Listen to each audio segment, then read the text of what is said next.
Hey, you know what it is? This is Joker News here speaking. Let's jump right in it. Let's keep you updated with these juicy news. Let's get right into it. No gun, no car, no witnesses. Lawyer says police have nothing but suspect stories in Tupac Shakur killing.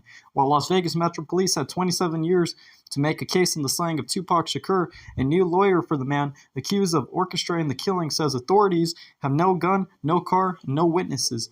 Now, the arrangement for Duane Keith D. Davis and Shakur's 1996 killing was delayed Thursday for a second time, postponed for 2 weeks, while a new lawyer, Ross Goodman, seeks to take over legal representation. And, we need justice for Tupac. We need that justice. The people have waited too long, and, things are starting to come to light, and we need justice.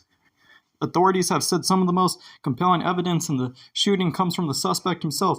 But Goodman, the son of former Las Vegas Mayor Oscar Goodman, questioned how authorities could verify the story. Davis, a former Compton gang leader, has recounted of his involvement in the deadly confrontation on September 7, 1996. Now, as everyone here knows, you have to corroborate those statements. You don't have a car, you don't have a gun, and you don't have witnesses to corroborate with what Mr. Davis said under those circumstances, Goodman said. I believe there's an obvious defense to that. Now, why would he be making those statements and a motive for making those statements, And so as we jump into it even more and we start reading a little bit even more on these juicy news, you will hear that prosecutors say Davis, who was indicted by a grand jury on a charge of murder with a firearm, didn't pull the trigger. He and Marion Suge Knight, the head of Death Row Records, who was in the car with Shakur, are the only living witnesses. Now, instead, Davis is accused of providing the gun and encouraging the killing as revenge for a beating that his nephew Orlando Anderson received at the hands of Shakur Knight and other Mob Peru Blood Gang members at the MGM Grand Hotel hours earlier. Now, Anderson, who was killed in a gang shootout in Compton a year and a half after Shakur's death, was long considered the gunman. The Times identified him as such in 1998. At the time of Shakur's shooting, he was in the back of the Cadillac with DeAndre Big, Dr. Dre Smith, and who died in 2004. Now, Davis identified as Anderson as the shooter in 2008 when he finally talked to authorities with the protection of a proffer from the Los Angeles Police Department and FBI, meaning his statements could not be used against him. In that interview, then LAPD Detective Greg Kading asked whether Anderson, aka Baby Lane, was the shooter. Now, he leaned over and Orlando rolled down the window and popped him. Davis replied, if they would have drove on my side, I would have popped him, but they was on the other side. Now, Davis would go on to repeat that the story in a series of internet and blog interviews, but in his 2019 book, Compton Street Legend, Davis began to change the story. Tupac made an erratic move and began to reach down beneath his seat, Davis wrote.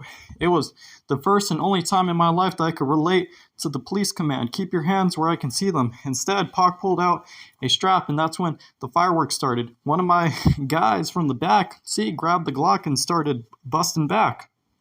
Now, Kading said the following indictment. Everything Davis said after the proffer and formal agreement with the U.S. Attorney's Office is fair game for investigators, and every interview just made it easier to eventually charge him in Shakur's death. Now, he was the best witness against himself, Kading said. Ego and greed caught up with him. And, it sucks when that sort of thing does happen because that happens with a lot of people. But standing outside the Clark County Courthouse on Thursday, Goodman said the statements of various media outlets in Davis's book were made shortly after Davis was diagnosed with colon cancer. I don't know if that is a confession, that it is a legal conclusion, the lawyer said, casting doubt on whether it was true.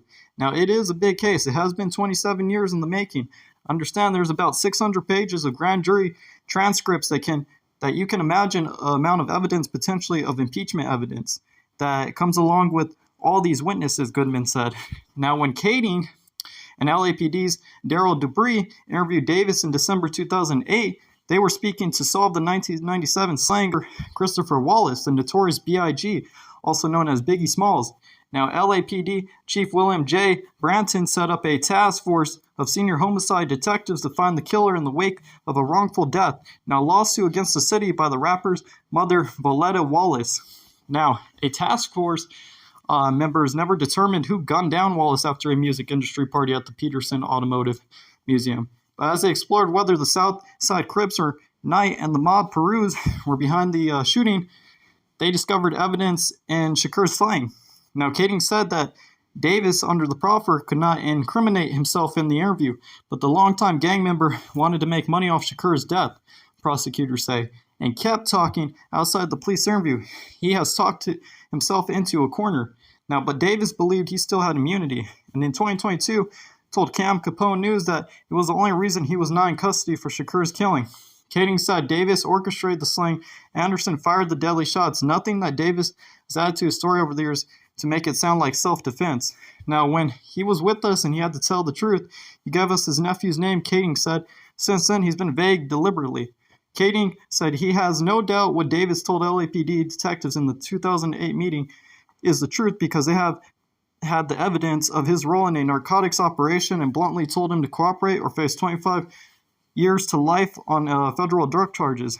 Now, Kef,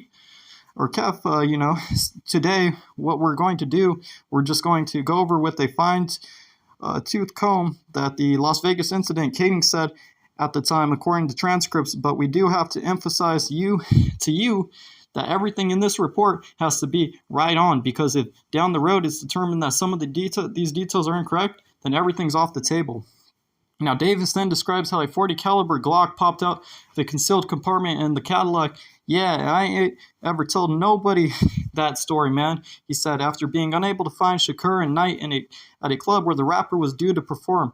Now, Davis said his crew made a U-turn after seeing Shakur's BMW and Anderson started shooting. And Kading asked whether Knight saw him. Now, Davis replied, yeah, he looked at me.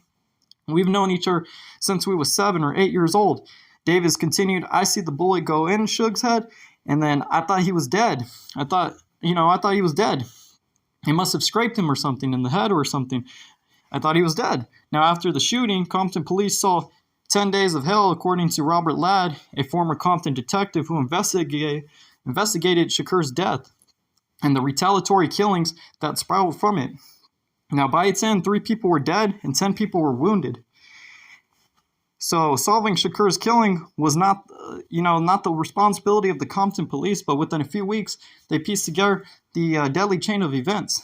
An informant drew a line from Shakur's fatal shooting to a fight that broke out 2 months